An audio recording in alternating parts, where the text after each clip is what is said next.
In this video I'm going to show you how to post a TikTok video. But before I begin with the video, I can offer Shopify completely for free your first 3 days and then you only pay $1 a month. If you want that, click the link in the description. Now what you want to do is open up your TikTok app, and once you have opened up your TikTok app, you need to do one thing.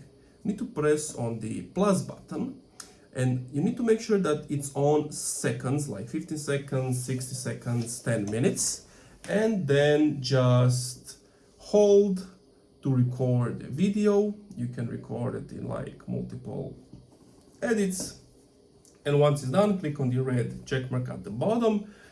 Then you can choose to post as your story, or if you click next and then the post button, that will post it as a video. And that's it. Thank you for watching this video. If you enjoyed, leave a like, comment, subscribe. If you're interested in the Shopify offer, click the link in the description.